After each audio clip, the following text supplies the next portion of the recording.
नमः शिवाय। आप सभी पर भोलेनाथ की कृपा सदैव बनी रहे। ब्रह्मा जी कहते हैं, नारद, महेश्वर के इस वचन को आदर पूर्वक सुनकर वीरभद्र बहुत संतुष्ट हुए। उन्होंने महेश्वर को प्रणाम किया।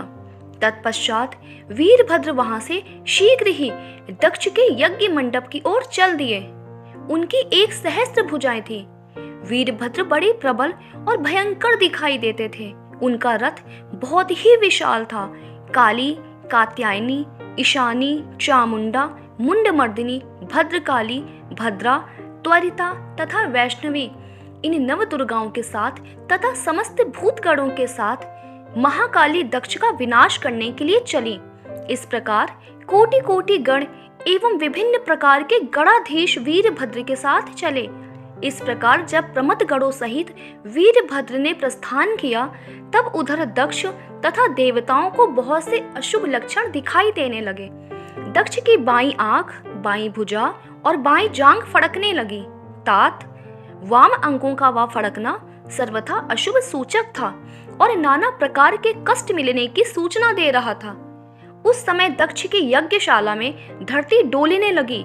दक्ष को दोपहर के समय दिन में ही अद्भुत तारे दिखने लगे। दिशाएं मलिन हो गईं। इसी बीच में वहां आकाशवाणी प्रकट हुई, जो संपूर्ण देवताओं और विशेषतः दक्ष को अपनी बात सुनाने लगी। आकाशवाणी बोली, ओ दक्ष, आज तेरे जन्म को धिक्कार है। तू महामूढ़ और पापात्मा है। भगवान शिव की ओर से आज तूने महान दुख प्राप्त होगा, जो किसी तरह टल नहीं सकता। अब यहाँ तेरा हाहाकार भी नहीं सुनाई देगा। जो मूढ़ देवता आदि तेरे यज्ञ में स्थित हैं, उनको भी महान दुख होगा, इसमें संशय नहीं है। ब्रह्मा जी कहते हैं, मुने, आकाशवाणी की यह बात सुनकर और पूर्वोक्त अशुभ सूचक लक्षणों को देखकर दक्ष तथा दूसरे देवता आदि को भी अत्यंत भय प्राप्त हुआ। उस समय दक्ष मन ही मन अत्यंत व्याकुल हो कांपने लगा और अपने प्रभु लक्ष्मीपति भगवान विष्णु की शरण में गए। उन्होंने भगवान विष्णु को प्रणाम किया और उनकी स्तुति करके कहा। दक्ष बोले, हरे विष्णु, दीन बंधु, कृपानिधे, आपको मेरी और मेरे यज्ञ की रक्षा करनी चाहिए।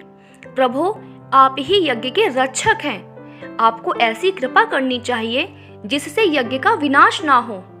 ब्रह्मा जी कहते हैं, मुनिवर, इस तरह अनेक प्रकार से सादर प्रार्थना करके दक्ष भगवान श्री हरि के चरणों में गिर पड़े।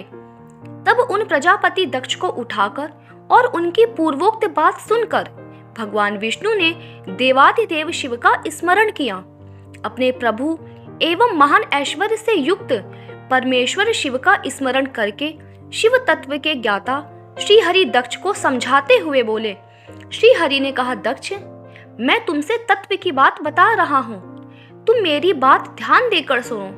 मेरा यह वचन तुम्हारे लिए सर्वथा हितकर तथा महामंत्र के समान सुखदायक होगा। दक्ष, तुमने सबके अधिपति परमात्मा शंकर की अवहेलना की है। ईश्वर की अवहेलना से सारा कार्य सर्वथा निष्फल हो जाता है। इसलिए संपूर्ण प्रयत्न से तुम्हें भगवान ऋषभध्वज का सम्मान करना चाहिए। ब्रह्मा जी कहते हैं, नारद, भगवान विष्णु का यह वचन सुनकर दक्ष चिंता में डूब गए। उनके चेहरे का रंग उड़ गया और वे चुपचाप पृथ्वी पर खड़े रह गए। इसी समय भगवान रुद्र के भेजे हुए गणनायक वीरभद्र अपनी सेना के साथ यज्ञ स्थल में जा पहुंचे। वे सबके सब बड़े शूरवीर, निर्भय तथा रुद्र के समान ही पराक्रमी थे। भगवान शंकर की आज्ञा से आए हुए उन गणों की गणना असंभव थी। वे वीर शिरोमणि रुद्र सैनिक जोर जोर से सिंहनाद करने लगे। उनके उस महानाद से तीनों लोक गूंज उठे। आकाश धूल से ढक गया और दिशाएं अंधकार से आवृत हो गईं। इस प्रकार समस्त लोकों का विनाश करने में समर्थ उस विशाल सेना को देखकर समस्त देवता आदि चकित हो गए। सेना के उद्योगों को देख दक्ष के मुंह से खून निकल आया।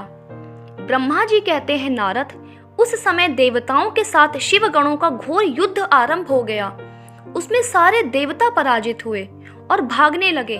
वे एक दूसरे का साथ छोड़कर स्वर्गलोक में चले गए।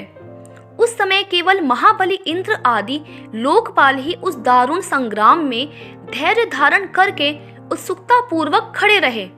तदनंतर महावीर रुद्रगणों से घिरे हुए वीरभद्र ने मन ही मन भगवान शंकर का स्मरण करके इंद्र आदि लोकपालों को डांटा और इसके पश्चात रुद्रगणों के नायक वीरभद्र ने तुरंत ही संपूर्ण देवताओं को तीखे बाणों से घायल कर दिया। उन बाणों की चोट खाकर इंद्र आदि समस्त सुरेश्वर भागते हुए 10 दिशाओं में चले गए। जब लोकपाल चले गए और देवता भाग खड़े हुए, तब वीरभद्र अपने गणों के साथ यज्ञशाला के समीप गए। देवता भी यह जान गए कि सती के प्रति जो अन्याय हुआ है उसी का यह सब भावी परिणाम है। दूसरों के लिए इस संकट का सामना करना अत्यंत कठिन है। यह जानकर वे सब देवता अपने सेवकों के साथ स्वतंत्र सर्वेश्वर शिव का स्मरण करके अपने अपने लोक को चले गए। उस उपद्रव को देखकर और उस महामख का विध्वंस निकट जानकर वह यज्ञ भी अत्यंत भयभीत हो मृग का रूप धारण करके वहां से भागा। मृग के रूप में आकाश की ओर भागते देख वीरभद्र ने उसे पकड़ लिया और उसका मस्तक काट डाला। फिर उन्होंने मुनियों तथा देवताओं के अंग भंग कर दिए और बहुतों को मार डाला। प्रतापी वीरभद्र ने भृगु को उठाकर पटक दिया और उनकी छाती को पैर से दबाकर तत्काल उनकी दाढ़ी मूंछ नोच ली।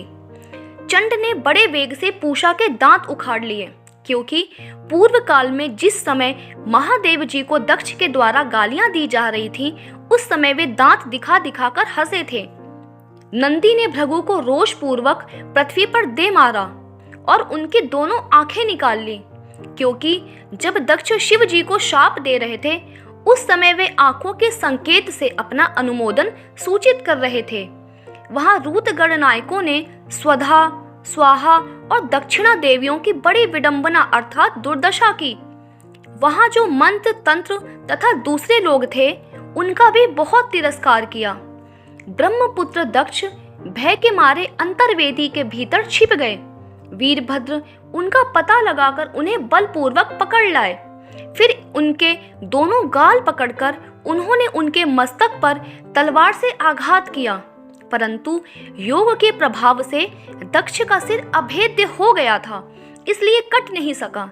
जब वीरभद्र को ज्ञात हुआ कि संपूर्ण अस्त्र शस्त्रों से इनके मस्तक का भेदन नहीं हो सकता, तब उन्होंने दक्ष की छाती पर पैर रखकर दबाया और दोनों हाथों से गर्दन मरोड़कर तोड़ डाली। फिर शिवद्रोही दुष्ट दक्ष के उस सिर को गणनायक वीरभद्र ने अग्निकुंड में डाल दिया। तदनंतर जैसे सूर्य घोर अंधकार राशि का नाश करके उदयाचल पर आरूढ़ होते हैं, उसी प्रकार वीरभद्र दक्ष और उनके यज्ञ का विध्वंस करके कृत कार्य हो तुरंत ही वहां से उत्तम कैलाश पर्वत को चले गए। वीरभद्र को काम पूरा करके आया देख परमेश्वर शिव मन ही मन बहुत संतुष्ट हुए और उन्होंने उन्हें वीर प्रमथ गणों का अध्यक्ष बना दिया। नारद जी ने कहा, विधाता महाप्राज्ञ, आपने यह बड़ी अद्भुत एवं रमणीय शिव लीला सुनाई है। तात, वीरभद्र जब दक्ष के यज्ञ का विनाश करके कैलाश पर्वत पर चले गए तब क्या हुआ, यह हमें बताइए। देवताओं ने भगवान शिव जी की अत्यंत विनय के साथ स्तुति करते हुए कहा, आप सर्वव्यापी विश्वमूर्ति महेश्वर को नमस्कार है। आप मृत्युंजय हैं, शोक भी आपका ही रूप है। आप त्रिगुण एवं गुणात्मा हैं, आपको नमस्कार है। दया सिंधु महेशान परमेश्वर प्रसन्न होइए, हम नष्ट और अचेत हो रहे हैं, अतः सभी हमारी रक्षा कीजिए। रक्षा कीजिए नाथ, करुणानिधे शंभो, आपने अब तक नाना प्रकार की आपत्तियों से जिस तरह हमें सदा सुरक्षित रखा है, उसी तरह आज भी आप हमारी रक्षा कीजिए। नाथ दुर्गेश, आप शीघ्र कृपा करके इस अपूर्ण यज्ञ का और प्रजापति दक्ष का भी उद्धार कीजिए।